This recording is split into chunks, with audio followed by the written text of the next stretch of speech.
সুপ্রিয় দর্শক, ভিওডি বাংলা নিয়মিত আয়োজন নিউজ ন্যারেটিভে আপনাদের সবাইকে স্বাগত জানাচ্ছি। আমি মঞ্জুর মিলন। আপনারা জানেন যে সমসাময়িক নানা বিষয় নিয়ে আমাদের এই আয়োজন, আর আমাদের সাথে আজকে যুক্ত হয়েছেন গণফোরামের ভারপ্রাপ্ত সভাপতি অ্যাডভোকেট সুব্রত চৌধুরী। স্যার, আপনাকে আমাদের আলোচনায় যুক্ত হওয়ার জন্য স্বাগত জানাচ্ছি। ধন্যবাদ আপনাকে, ভিওডিকে ধন্যবাদ। আমরা শুরুতেই স্যার আলোচনায় চলে যেতে চাচ্ছি।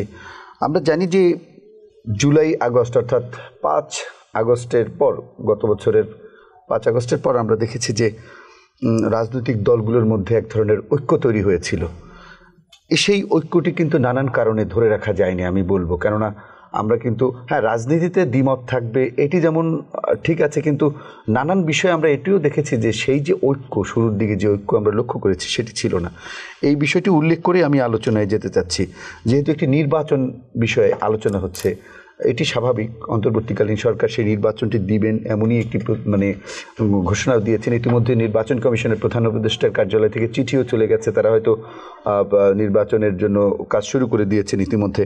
এটি একটি বিষয়। সেই নির্বাচনের যে লেভেল প্লেয়িং ফিল্ডটি আছে সেটি নিয়ে নানান কয়েকটি দল বেশ প্রশ্ন তুলেছে যে লেভেল প্লেয়িং ফিল্ড হচ্ছে না। আমরা দেখলাম এনসিপির একজন নেতা, তিনি নির্বাচন কমিশনের বৈঠক শেষে বললেন যে মেরুদণ্ডহীন নির্বাচন কমিশন। এইসব শব্দগুলো তো আমরা আওয়ামী লীগ সরকারের আমলে শুনতাম, তাহলে এখনও কেন আপনার লেভেল প্লেয়িং ফিল্ড নিয়ে কথা বলতে হচ্ছে এবং নির্বাচন কমিশনকে এরকম মন্তব্য শুনতে হচ্ছে? ধন্যবাদ।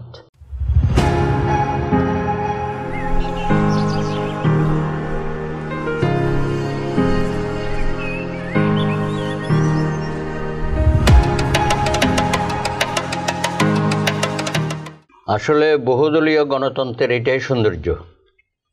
এখানে সব দল ঐক্যমত পোষণ করবে বা একই ধারার রাজনীতি করবে, এটা তো হতে পারে না, আমরা সেটা চাইও না। তবে দেশের ফ্যাসিস্টকে হটানোর জন্য যে ঐক্যের প্রয়োজন ছিল সেটা আমরা ঐক্যবদ্ধভাবে করেছি, সারা বিশ্ব সেটা দেখেছে। এই ব্যাপারে আমাদের মধ্যে কারো কোনো দ্বিমত ছিল না। তারপরে গত 1 বছরও আমাদের ঐক্যটা কন্টিনিউ করেছে, এখনও করছে। ঐক্যমত কমিশনে আমরা সবাই একসাথে যাচ্ছি, কোনো কোনো বিষয়ে আমরা একমত হচ্ছি, দ্বিমত হচ্ছি। তো আমার কাছে মনে হয় না যে আমাদের ঐক্যটা ভেঙে গেছে।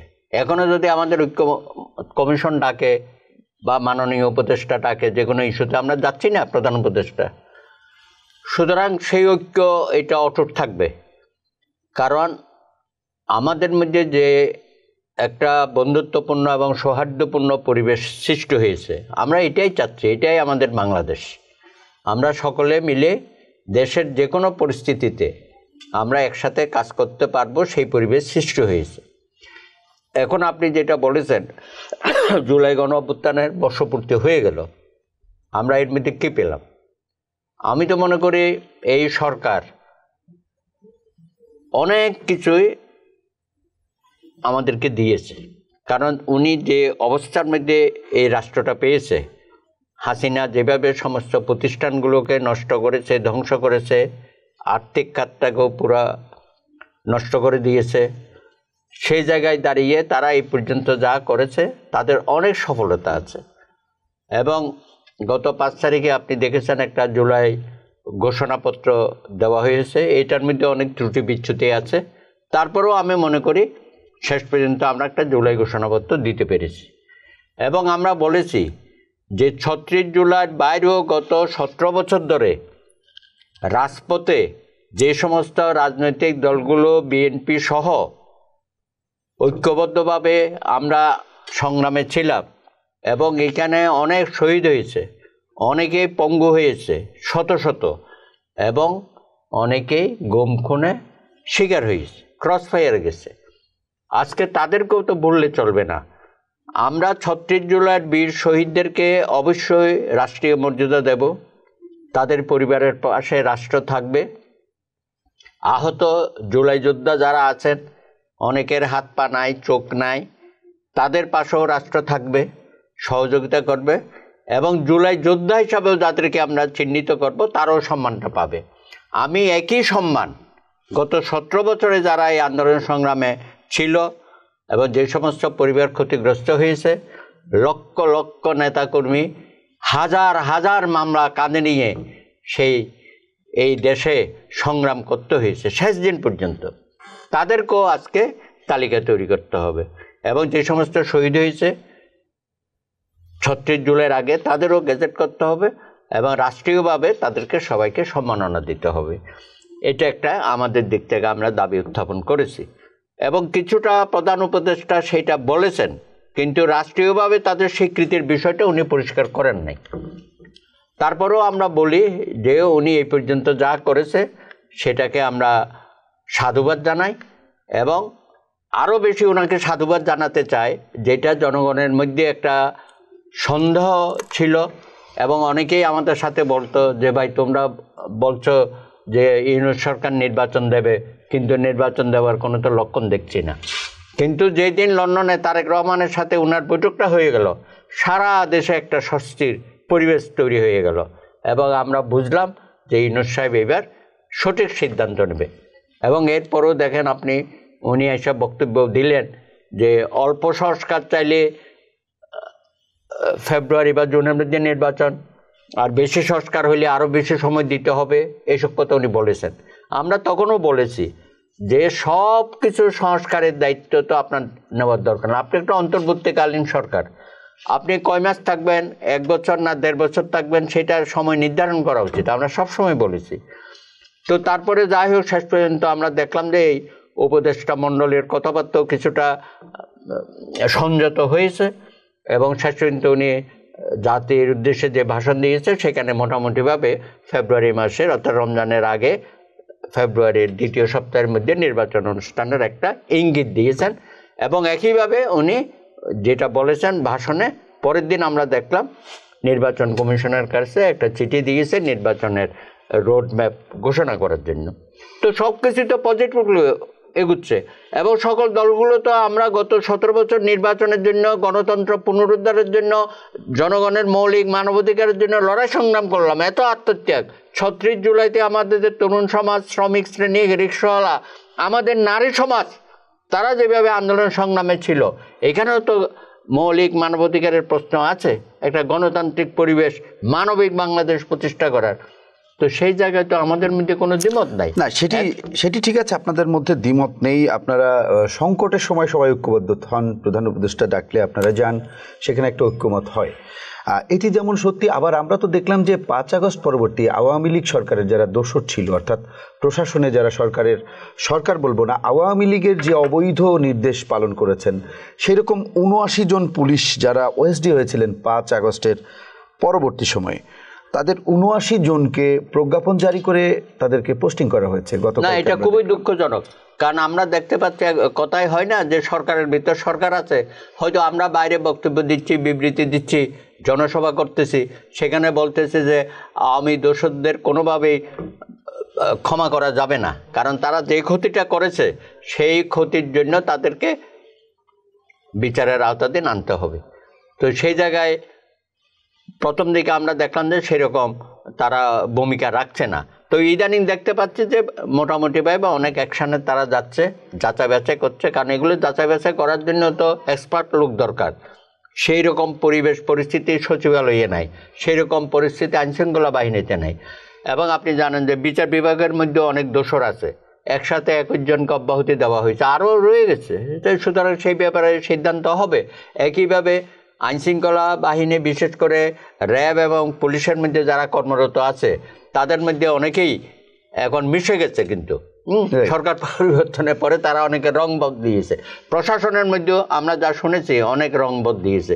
সুতরাং এগুলো চিহ্নিত করা হোক, যার যেখানে দায়িত্ব আছে সঠিকভাবে চিহ্ন। আমরা চাই যে কেউ যেন অন্যায়ভাবে ক্ষতির সম্মুখীন না হয়, হ্যাঁ, এমন কোনো ব্যবস্থা নেওয়া না হয় যে নিরাপরাধ কাউকে আমরা দোষর বলে চালিয়ে দিতে না পারি। সেটার ব্যাপারেও আমাদের সাবধানতা অবলম্বন করতে হবে। সত্যিকারভাবে যারা বিগত সরকারকে টিকিয়ে রাখার জন্য সমস্ত অপকর্মের সাথে সম্পৃক্ত ছিল, আমরা শুধু তাদের বিচার চাই এবং তাদেরকে আইনের আওতায় আনা হোক। এবং কিছু কিছু ইদানিং আমরা দেখছি আনা হচ্ছে এবং দুদকও কিছুটা সক্রিয় হয়েছে। এত বড় যে এখানে অনিয়মগুলো হয়েছে বিভিন্ন সেক্টরে, এবং যেভাবে তারা অর্থ আত্মসাৎ করেছে এবং বিদেশে পাচার করেছে, সেই বিষয়গুলো যদিও আমরা অনেককেই আটকাতে পারি নাই, ওরা এখন বিভিন্ন দেশে আছে এবং খুব আরামায়েশে আছে, দেখতেছি, আমরা শুনতেছি, এবং তারা ওখানে বসে শেখ হাসিনার মাধ্যমে বাংলাদেশে নানান জায়গায় উস্কানিমূলক বক্তব্য দিচ্ছে, এগুলো আমরা দেখতে পাচ্ছি। সুতরাং ষড়যন্ত্র হচ্ছে পতিত স্বৈরাচার তার সহযোগীরা। আপনার কথা সূত্র ধরে আমি আজকে বিবিসিতে একটি নিউজ দেখলাম, সেখানে আওয়ামী লীগের মনোভাবটা এরকম যে আওয়ামী লীগ মনে করে একটি দেশি এবং বিদেশি চক্রান্তের ফলে তার সরকারের পতন হয়েছে। আরে ভাই, এটা তো পুরানো জিনিস, আওয়ামী বয়ান, এবং সেই বিষয়টি মাথায় রেখে আগামী নির্বাচন কিভাবে প্রতিহত করবে সেই পথে তারা না, সেটাও একেবারেই পারবে না, কারণ আওয়ামী লীগ আর এখন দাঁড়াতেও পারবে না, এবং আওয়ামী লীগকে সংগঠিত করার মতো তাদের সাহস এবং মানসিক অবস্থা নাই। আপনি সেটি বলছেন। আমরা বিগত কয়েকদিন আগে দেখলাম যে বসুন্ধরা কনভেনশন হলে সেখানে একজন সেনা অফিসার তিনি, না এগুলো তো বিভিন্ন জায়গায় হইতেই থাকবে, পাড়া মহল্লায় হবে, রাজধানীতে নানান জায়গায় হবে। আওয়ামী লীগের যে বিশৃঙ্খলা হালকা ভাবে নিচ্ছেন আপনারা? না, আমি হালকা ভাবে নিচ্ছি না, আমি বলছি এইসব ঘটনা ঘটবে, এই ব্যাপারে আমাদের ডিজিএফআই আছে, আমাদের এনএসআই আছে, বা আমাদের যারা গোয়েন্দা সংস্থা আছে, তাদেরকে আরো অ্যাক্টিভ হওয়া প্রয়োজন। এবং সেখানে তো আপনারা কোনো পরিবর্তন আনেননি? না, পরিবর্তন হচ্ছে। যেমন এই যে গুলশানের ঘটনাটা, যেটা এনসিপির বৈষম্য বিরোধী ছাত্ররা এই অপকর্মটা করলো, সেটা তো তারা আটকাইতে পারলো, আবার বহু জায়গায় আটকাতে পারছে না। এই যে আপনি এটা আটকাইতে পারলেন না সলিমুল্লাহ মেডিকেল কলেজের মিটফোর্ডের ওখানে যেটা হলো। তো এগুলো পরিকল্পিতভাবে অনেক জায়গায় অনেক ঘটনা ঘটাবে, যেটা আপনি বলেছেন। এবং এখানে প্রতি স্বৈরাচারের দোসররা অধিকাংশ ক্ষেত্রেই তারা এগুলোর মধ্যে সম্পৃক্ত হবে। আমি তো দেখতে পাচ্ছি যে সমস্ত ছাত্রলীগের নেতাকর্মীরা এই আন্দোলনকে দমানোর জন্য ঢাকা শহর সহ সারা বাংলাদেশে সন্ত্রাস এবং নৈরাজ্য সৃষ্টি করেছিল এবং আমাদের ছেলে মেয়েদের গায়ে হাত তুলেছিল, তাদেরকে নানা রকম অস্ত্র দিয়ে আঘাত করেছিল, এবং কোনো কোনো জায়গায় তার গুলিবর্ষণ করে হত্যাকাণ্ড করেছে, তাদের অনেকেই কিন্তু এখন নানান সংগঠনের মধ্যে যুক্ত হয়ে যাচ্ছে। ইদানিং ঢাকা বিশ্ববিদ্যালয়ে আমরা সেই ঘটনাগুলো দেখেছি, অন্যান্য বিশ্ববিদ্যালয় হইতে পারে। সাধারণ মানুষের মধ্যেও আমরা দেখতে পাচ্ছি যে আমাদের মধ্যে কেউ কেউ হয়তো ওই আওয়ামী দোসরদেরকে বাঁচানোর জন্য নানানভাবে তাদের সাথে হাত মিলাচ্ছে, এবং তাদের অপকর্মগুলো ঢাকা দেওয়ার জন্য আমরা সহযোগিতা করছি। এমনকি তারা নিরাপদে যাতে দেশ ত্যাগ করতে পারে সেটা যেমন অনেকেই করছেন, বিশেষ করে বর্ডার এলাকায় আমরা এগুলো শুনেছি। আবার এখানে এয়ারপোর্টও অনেক সময় দেখা যাচ্ছে যে কেউ কেউ পার পেয়ে যাচ্ছে, চলে যাচ্ছে, তবে কিছু কিছুকে আটকানো হচ্ছে, সেটাও ঠিক। সুতরাং এই পর্যন্ত যত কাজ তারা করেছে আমি অবশ্যই সাধুবাদ দেব। তবে আমাদের আকাঙ্ক্ষা হচ্ছে আগামী নির্বাচনে একটা গ্রহণযোগ্য, অংশগ্রহণমূলক এবং জনগণ যাতে ভোটাধিকার প্রয়োগ করতে পারে সেরকম একটা পরিবেশ যেন সৃষ্টি করা হয়। কেউ যেন না বলে লেভেল প্লেইং ফিল্ড নাই। এখন যারা লেভেল প্লেইং ফিল্ডের কথা বলছে, তারা যে লেভেল প্লেইং ফিল্ড তৈরি করতে না পারে সেই জন্য কোনো রকমের কর্মকাণ্ড করে কিনা আমাদের সেটা ভেবে দেখতে হবে। আপনি দেখেন এই যে এনসিপি নতুন একটা রাজনৈতিক দল, অনেকেই আমরা মনে করি এটা কিংস পার্টি, তো তারা একটা পদযাত্রার কর্মসূচি দিয়েছে, আমরা সবাই বললাম যে না, ভালো কাজ করতেছো তোমরা। তো হঠাৎ করে মার্চ টু গোপালগঞ্জ করার দরকারটা কি ছিল? আমাদের কাছে মনে হয়েছে এটা এক ধরনের পরিস্থিতিকে ঘোলাটে করার একটা অপচেষ্টা। সেটা কি করেছে? এই যে এনসিপি কেন ওখানে গিয়ে এই কর্ম, তারা একটা সুন্দর পদযাত্রা সব জায়গায় করছে, আর ওখানে গিয়ে বলছে মার্চ টু গোপালগঞ্জ। এটা তো প্রয়োজন ছিল না, তুমি স্লোগানে পাল্টিয়ে দিলা একটা জেলার জন্য। তো সেই কারণে, এবং সেইখানে আইনশৃঙ্খলা বাহিনী কী করলো, সকালে গাড়ি পোড়াইলো, তারপরেও কেন গোপালগঞ্জের এই এতগুলো ছেলে ওখানে রাস্তায় থাকলো, হত্যাকাণ্ডের শিকার হলো, আর ওনাদেরকে পালাতে হলো এসিপির গাড়িতে করে।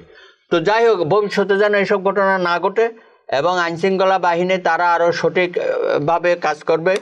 কারণ অতীতেও আমরা দেখেছি আমাদের গোয়েন্দা সংস্থায় যারা কর্মরত আছেন তারা সঠিক তথ্যটা অনেক সময় জেনেও তারা উচ্চ পর্যায়ে, উচ্চ মহলে এটাকে জানায় না, যে কারণে ঘটনাগুলো ঘটে যায়। অথবা যেখানে যা পদক্ষেপ নেওয়া দরকার তারা সেটা আগে থেকেই বলবে, তবে ইদানিং আমি শুনেছি যে সরকারের বিভিন্ন সংস্থার মধ্যে এই ধরনের কর্মরত কিছু অফিসার আছেন, তারা কাজ করতেছেন। আগামী দিনে আমরা চাইব যে আগামী 6 মাস আমাদের জন্য খুব ক্রুশিয়াল, এবং এই সরকারও আমি বলেছি যে শাহাবুদ্দিন সাহেব 3 মাসে যেসব কর্মসূচি বাস্তবায়িত করেছে, সংস্কার করে গেছে, সেটা আমরা এখনো মনে রাখি। বারবার ওনার কথা আমরা বলি, সম্মানের সাথে বলি। তা আপনাদের 1 বছর হয়ে গেল, আপনারা এখন এমন কি কর্মকাণ্ড করেছেন আমরা আপনাদেরকে ভাবা দিতে পারছি না। আমরা বলছি যতটুকুন করেছেন ভালোই করেছেন, কিন্তু আগামী 6 মাস অবশ্যই দৃশ্যমান অনেক কিছুই আপনাদেরকে দেখাতে হবে। যেমন বিচারের বিষয়টা, এটা তো শ্রুত গতিতে চলছে। কেন আপনি এখানে লোকবল নিয়োগ করেন, এখানে প্রসিকিউটর আরো দক্ষ দেন, ইনভেস্টিগেশন টিমকে আরো শক্ত করেন, দরকার হলে আরেকটা ট্রাইব্যুনাল করেন, এখন 2টা, আরো 1টা করেন, 3টা করেন, 3টা করে বিচার যাতে দৃশ্যমান হয় এবং সকলে বুঝে যে এখানে ন্যায় বিচার হচ্ছে। আমরা চাই না এখানে পক্ষপাতমূলক কোনো বিচার হয়, ভবিষ্যতে যেন এটা নিয়ে প্রশ্ন না উঠবে। সুতরাং এটাকে আপনি সঠিকভাবে করেন, বিচার বিভাগের সংস্কারটা করে ফেলেন। কেন আপনি এটাকে আটকাচ্ছেন? এটা নিয়ে কোনো রাজনৈতিক দল কোনো বিরোধিতা করবে? এটা তো আমরা স্বাধীনতার পর থেকেই আমরা বলতেছি বিচার বিভাগের স্বাধীনতা দিতে হবে, সেগুলো করেন। গণমাধ্যমের স্বাধীনতা 72-এর পর থেকে আমরা বলে বেড়াচ্ছি।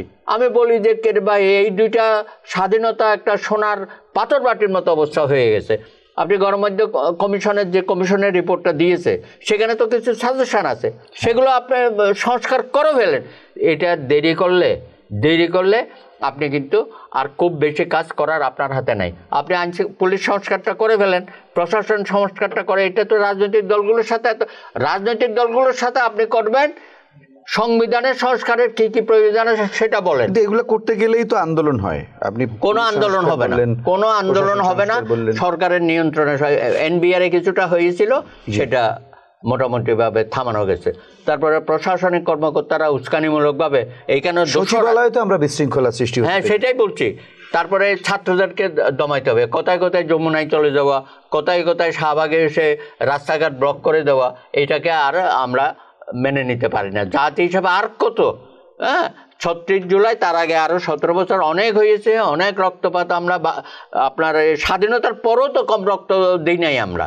তো এখন কথা হচ্ছে দেশে একটা শান্তি ফিরে আসুক, সুন্দর একটা গণতান্ত্রিক পন্থায় আমরা অগ্রসর হই, যেটার জন্য জাতি অপেক্ষা করছে, আমাদের তরুণ সমাজ অপেক্ষা করছে। তাদের যে অবদান, এটা ইতিহাসে স্বর্ণাক্ষরে লেখা থাকবে। যেমন করে 52 সনের তরুণ ভাইদের কথা আমরা স্বীকার করি, 62টা করি, 69 করি। মহান মুক্তিযুদ্ধে যে সমস্ত তরুণরা রক্ত দিয়েছে, 30 লক্ষ শহীদ, তাদেরকে আমরা সম্মান করি। 90-এ যারা গণ অভ্যুত্থান ছিলেন তাদেরকে আপনাদেরকেও জাতি যুগে যুগে স্মরণ করবে। কারণ মাত্র 1 মাসের মধ্যে এমন একটা ঘটনা সবাই মিলে আমরা ঘটালাম। আপনারা সামনে ছিলেন, সমস্ত রাজনৈতিক দল, সমস্ত জনগণ এই আন্দোলনের পাশে স্বতঃস্ফূর্তভাবে, কাউকে ডাকতে হয় নাই, সবাই চলে গেছে। 10 জনের মিছিল দেখা গেল 10,000 লোক হয়ে গেছে। সুতরাং এইটাকে আমাদেরকে ধরে রাখতে হবে, এবং এই যে একটা জাগরণ সৃষ্টি হয়েছে বাংলাদেশের জনগণের মধ্যে, তরুণ সমাজের মধ্যে, সেটাকে আমরা অগ্রসর করে নিয়ে যেতে চাই। এই যে জুলাই সনদ 1 বছরের মাথায় সরকার খসড়া প্রকাশ করলো বা ঘোষণা করলো, না এটা তো জুলাই ঘোষণা, আরেকটা জুলাই সনদ হবে, যেটাতে হয়তো সমস্ত রাজনৈতিক দলগুলো আমরা সিগনেচার করবো। সেটা এখনো পুরোপুরি তৈরি হয় নাই, সেখানে আমাদের ওপিনিয়ন নেওয়া হচ্ছে। কিন্তু জুলাই ঘোষণার ব্যাপারে আমাদের খুব ব্যক্ত ছিল না, কারণ আমাদেরকে সেটা কপি পাঠানো হয়নি। সেখানেও কিছু ত্রুটি দুর্বলতা আছে, সেটা আমরা আলোচনা করছি। জুলাই কোন জায়গায় অসঙ্গতি মনে করেন? যেমন ধরেন এক জায়গায় বলা হয়েছে 72-এর সংবিধান রচনার ক্ষেত্রে কাঠামোগত দুর্বলতা আছে, যেই কারণে এখানে স্বৈরাচার প্রতিষ্ঠিত হয়েছে। আমরা এটা দ্বিমত করি। আরে ভাই, 72-এর সংবিধান কি দোষ করছে? তুমি বিভিন্ন সময় যারা রাষ্ট্র পরিচালনা করছে, তারা তাদের স্বার্থে 17 বার এটাকে সংশোধনী এনেছে প্রত্যেক দলীয় দৃষ্টিকোণ থেকে। তারপরে এখন এটা কিভাবে রাষ্ট্র পরিচালনা হয়েছে আমরা জানি। বিশেষ করে গত 16-17 বছর যেভাবে হাসিনা সংবিধানকে দুমড়ে মুচড়ে নিজের একাকিত্ব দেখিয়েছে, এখন একত্ব কায়েম করেছে, তো সেটা তো তার মানসিক ব্যাপার। সেটাকে সংবিধানে বলা আছে যে তুমি এইসব পাওয়ার নাও, ক্ষমতা দেখাও, এগুলো তা সুতরাং সংবিধানকে অপব্যাখ্যা করে বা সংবিধান লঙ্ঘন করে আমরা অনেক ঘটনা ঘটিয়েছি বাংলাদেশে, আর এখন বলছি 72-এর সংবিধানের কারণে এগুলো হয়েছে। আমি মনে করি যে সমস্ত সরকার 72 সন থেকে আজ অবধি রাষ্ট্র পরিচালনা করেছেন এই দায়িত্ব তাদেরকে নিতে হবে। সুতরাং ওই জায়গাটায় আমরা দ্বিমত করছি। আর একটা বলছি যে বাংলাদেশ সৃষ্টির পর থেকে অনেকগুলো ঘটনা ঘটেছে, তো সেগুলো যদি আপনি বিবৃত করেন মেন ঘটনাগুলো বলতে হবে। তো আপনি কিছু না বলে হঠাৎ চলে গেলেন 7ই নভেম্বরে, তাই না? তার আগেও তো কিছু ঘটনা ঘটেছে, এগুলো একটু পরিষ্কার করে বললে জাতি উপকৃত হবে। আমরা বলছি না যে এই জুলাই ঘোষণাতে সব কিছু থাকতে হবে, কিন্তু আপনি যখন উল্লেখ করবেন আমরা আশা করব যে এটাকে আরেকটু ইমপ্রুভ করা যায় কিনা, যাতে সবাই মিলে আমরাকে এটা ধারণ করতে পারি। এবং আমরা এটাও তো বলেছি যে বিএনপি সহ যে সামনে যে সরকার গঠন করা হবে, তারা এই জুলাই সনদটা সংবিধানের 4র্থ তফসিলে এটাকে অন্তর্ভুক্ত করা হবে, সেরকম একটা তো অঙ্গীকার আমরা করেছি। তো দেখা যাক, এরপরে আসবে জুলাই সনদ, তখন হয়তো তর্ক বিতর্কটা আরও বাড়বে। তা আমার কথা হচ্ছে যতটুকুই আমরা ঐক্যমত হয়েছে আপনি এর মধ্যেই থাকেন, এর বাড়তে কিছু করতে গেলে তো এটা আবার আলোচনা সমালোচনা হবে, তখন আবার অন্য দিকে চলে যাবে। আমরা চাই না এই মুহূর্তে এই সংবিধানের সংস্কার এবং জুলাই সনদ নিয়ে বিতর্ক সৃষ্টি হোক, এমন কিছু যেন আমরা না করি। তাইলে আমরা যে একটা শান্তিপূর্ণ নির্বাচনের দিকে অগ্রসর হচ্ছি এবং জনগণের যে আকাঙ্ক্ষা, জন আকাঙ্ক্ষার জন্য যে আমরা জাতিকে সবসময় উদ্বুদ্ধ করছি, সেই পথটাতে যেন বাধাগ্রস্ত না হয়। এই যে আজকে আমরা দেখলাম যে বাংলাদেশ রোকেয়া বিশ্ববিদ্যালয়ের সাবেক ভিসি এবং উনি জানি পপের কর্ণধার অধ্যাপক নাজমুল হাসান কলিবুল্লাহ তিনি গ্রেপ্তার হলেন। এই বিষয়ে আপনি যদি আমাকে বলেন আমি অত্যন্ত খুশি হয়েছি, কারণ এই লোকটা জনি পপের মাধ্যমে বিগত নির্বাচনগুলোকে যেভাবে সার্টিফিকেট দিয়েছে, সুষ্ঠু গ্রহণযোগ্য নির্বাচন, ভোটারদের উপস্থিতি উনি খুব হাস্যরস করে টিভি প্রোগ্রামে আমরা দেখেছি। আচ্ছা ভালো, ঠিক আছে, উনি স্বৈরাচারের দোসর হিসেবে তার ভূমিকা সে অবতীর্ণ ছিলেন। এখন আপনি যখন রোকেয়া বিশ্ববিদ্যালয়ের দায়িত্ব পেলেন, আপনি ঢাকা ইউনিভার্সিটির শিক্ষক, তো ওখানে গিয়ে কেন আপনি এইসব দুর্নীতির মধ্যে জড়িয়ে গেলেন? আপনি কোনো ওখানে ক্লাস নিতেন না, আপনি ঢাকায় থাকতেন, এখান থেকে ভার্চুয়াল। সেই সংবাদ তো আমরা আওয়ামী লীগ সরকারের সময়ও, হ্যাঁ তখন তো আওয়ামী লীগ সরকার তাকে শুধু ওখান থেকে অপসারণ করেছে, বিমানে আসা যাওয়া করতেন, হ্যাঁ অনেক কিছুই, কিন্তু তাকে তো আপনি কোনো আইনের আওতায় আনেন নাই। তো সরকার দেরি, আপনাকে বললাম না দেরিতে হলো সরকার এই সমস্ত এই স্বৈরাচারের দোষর যারা এখনো লুকিয়ে আছে, আপনার আমার সাথে সমাজে মিশে যাচ্ছে, টকশোতেও যাচ্ছে, নানানভাবে এখন এই ফ্যাসিস্ট সরকারের সমালোচনা করতে, বললাম না মিশে যাচ্ছে, এবং আমরা সুযোগ দিচ্ছি। আমরা অনেক সময় আপনাদের এইসব কারণে আপনাদের উপর আমরাও অসন্তুষ্ট, গণমাধ্যম, হ্যাঁ আপনারা অনেক সময় এমন লোকজনদেরকে ডাকেন, তাকে আমরা সমাজে চিনি স্বৈরাচারের দোষর হিসাবে, বা এই সরকারের একজন সুবিধা ভোগকারী লোক, পদ পদবি থেকে শুরু করে রাষ্ট্রীয় অনেক কিছু তারা পেয়েছে। এখন তাদেরকে যখন দেখি জাতিকে তারা নানা রকম আদেশ উপদেশ দিচ্ছে, তখন তো আমাদেরও মন খারাপ হয়। তো কলিমুল্লাহ সাহেবের ব্যাপারে আমি একই কথা বলবো, একটা উচ্চশিক্ষিত মানুষ, ঢাকা ইউনিভার্সিটির প্রফেসর, তিনি যে কর্মকাণ্ডগুলো বিগত বছরগুলোতে করেছে এবং নির্বাচনের নামে যেগুলো উনি বক্তব্য দিয়েছেন, তখনই আমাদের খুব আমরা মনক্ষুণ্ণ হয়েছি। আবার ইদানিং দেখে ফ্যাসিস্ট হাসিনার পতনের পরে উনি আবার আমাদের সাথে মিশে গেছে।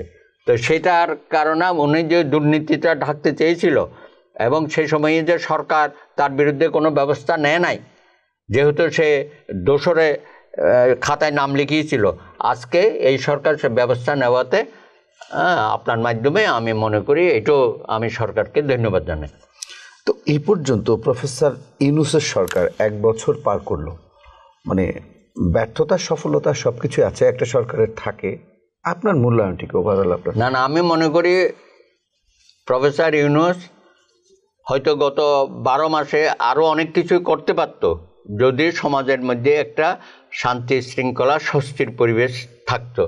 কারণ ওনাকে বেশিরভাগই ব্যস্ত রাখা হয়েছে নানান রকম দাবি দাবা নিয়ে, শত শত দাবি দাবা নিয়ে বিভিন্ন সেক্টরের লোকজন রাস্তা অবরোধ করেছে, যমুনা অবরোধ করেছে, কয়েকবার সচিবালয়ে ঢুকে গেছে।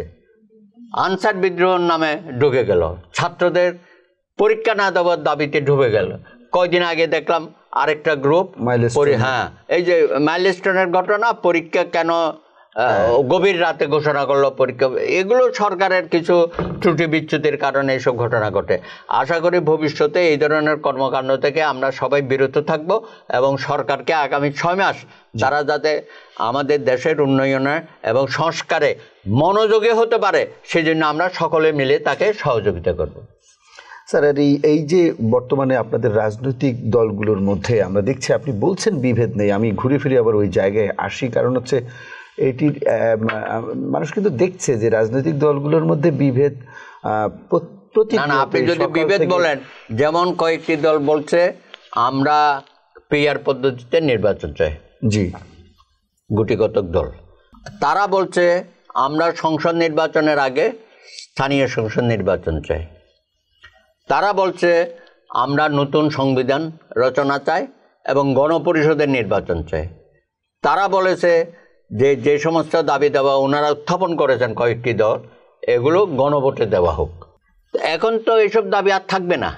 আমরা অপেক্ষা করেছিলাম একটা সুনির্দিষ্ট জাতীয় নির্বাচনের যদি রোডম্যাপ দিয়ে দেয় জাতি, এখন সবাই মিলে আমরা নির্বাচনে ঝাঁপিয়ে যাব। অতীতে যা বলেছি এখন আর ওইভাবে বলবো না, এখন সবাই বলবে লেভেল প্লেয়িং ফিল্ড আমরা চাই, সকলের সমান অধিকার থাকবে, নির্বাচন কমিশন কোনো পক্ষপাতমূলক আচরণ করবে না, ভোটে কোনো কারচুপি হবে না, কোনো বুথ দখল হবে না, প্রশাসন থেকে শুরু করে আইনশৃঙ্খলা বাহিনী এবং কি সেনাবাহিনী সকলেই নিরপেক্ষ ভূমিকা পালন করবে। আরেকটি বিষয় হলো যে আপনাদের 5 আগস্টের যে অভ্যুত্থান, অর্থাৎ জুলাই যে অভ্যুত্থান, সেই অভ্যুত্থানে ছাত্র জনতা, এই জনতা বলতে এখানে কিন্তু বিভিন্ন শ্রেণী পেশার মানুষ, একজন রিক্সাওয়ালা থেকে শুরু করে দিনমজুর সবাই কিন্তু জীবন দিয়েছেন। এমনকি ছোট্ট শিশুটি যে বাসায় খেলা করছিল সেও কিন্তু জীবন দিয়েছে, এবং অসংখ্য ঘটনা আছে। এই যে রক্তের বিনিময়ে অর্জিত এই জুলাই বা আগস্ট আমরা যাই বলি না কেন, এর যে প্রত্যাশা, সেই প্রত্যাশা কতটা প্রত্যাশা আপনাদের রাজনীতিবিদদের একটা ইতিবাচক পরিবর্তন? না, যেমন আমরা রাজনৈতিক দলগুলো অতীতের ভুল থেকে শিক্ষা নেবার অঙ্গীকার আমরা করেছি। আপনি দেখেছেন ইতিমধ্যে বিএনপির নেতৃত্বে আমরা সমমনা দলগুলো যারা যুগপৎ আন্দোলনে ছিলাম আমরা 31 দফা দিয়েছি। তো এই সরকার আসার আগেই তো আমরা দিয়েছি, আজ থেকে 3 বছর আগে। সুতরাং তারেক রহমানের যোগ্য নেতৃত্বে এবং তার ভবিষ্যৎ যে চিন্তাভাবনা দেশ এবং জাতিকে নিয়ে, সেটার প্রতিফলন ওটাতে আছে। এবং উনি এখন যে প্রত্যেক দিন বক্তব্যগুলো দিচ্ছে সেটার মধ্যে দেখেন কী ধরনের সমাজ ব্যবস্থা চান, কীভাবে অর্থনীতি চান, কীভাবে আইনশৃঙ্খলা বাহিনী, প্রত্যেকটা বিষয়তে উনি কথা বলেছেন। আমাদের সাথে আরও আলাপ আলোচনা হবে। তো আমরা তো আগে থেকে এইসব সংস্কারের পক্ষে আছি এবং আমরাই তো নিজেরাই বলেছি যে পার্টির মধ্যে যেগুলো ত্রুটি দুর্বলতা আছে সেগুলো আমরা নিজেরাই সংস্কার করে নেব এবং আগামী নির্বাচনে যে প্রতিশ্রুতি আমরা দেব, 31 দফা তো আছেই, এর বাইরেও আরও যেগুলো সংস্কার এই সরকারের মাধ্যমে প্রস্তাবনা আসছে সেগুলো আমরা ধারণ করে নেব। এবং এটা তো একমাত্র করতে পারবে নির্বাচিত সরকার, কারণ অন্তর্বর্তীকালীন সরকার সব জায়গায় হাত দিতে পারবে না।